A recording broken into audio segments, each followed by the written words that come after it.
Long before the State of Israel existed, before formal armies took shape, there was a secret force, hidden, organized, growing in the shadows. It was called Hagenah. To understand the Hagenah, we need to go back to the early 20th century. The region known as Palestine was once part of the Ottoman Empire. But after World War I, everything changed. The British took control under the British Mandate for Palestine. At the same time, Jewish immigration to the region increased dramatically, driven by the movement known as Zionism. As communities grew, so did tensions between Jewish and Arab populations. Violence erupted in multiple waves during the 1920s. Jewish settlements, called kibbutzim, needed protection, and at first, there was none. In 1920, in response to violent unrest, a new organization was formed, the Haganah, meaning defense in Hebrew. It wasn't a formal army, not yet. It began as a loose network of local defense groups, farmers, laborers, immigrants, all united by one goal, protection. Over time, the Haganah evolved. It developed command structures, training systems, secret arms caches. Despite British restrictions on weapons, the Haganah continued to grow, quietly. Then came World War II. For Jewish communities, this war was existential. The horrors of the Holocaust reshaped everything. Survivors sought refuge in Palestine.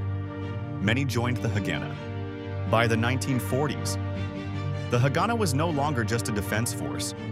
It created elite strike units like Palmach. The Palmach became highly trained, capable of offensive operations. Ironically, the Haganah also found itself in conflict with the British. British authorities limited Jewish immigration, even as refugees fled Europe. In response, the Haganah organized illegal immigration efforts. Other Jewish militant groups also emerged. Irgun Lehi. Unlike the Haganah, these groups used more aggressive tactics. The region was becoming a battlefield.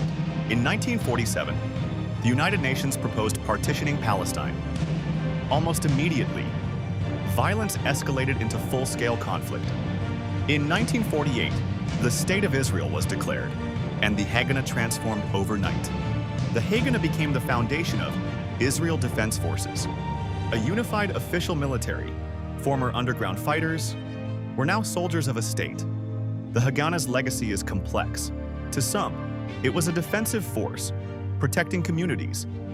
To others, it played a role in displacement and conflict. History rarely has one perspective. Was the Haganah the first army in the Middle East? No, the region has seen armies for thousands of years, from ancient empires to modern states. But the Haganah was among the first modern, organized paramilitary forces that transitioned directly into a national army.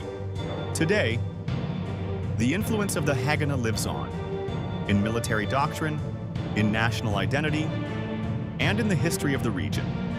What began as a small defense network became the backbone of a nation's army. The Haganah wasn't just a military force, it was a response to fear, to conflict, to survival. And its story reminds us that sometimes the most powerful armies start in the shadows.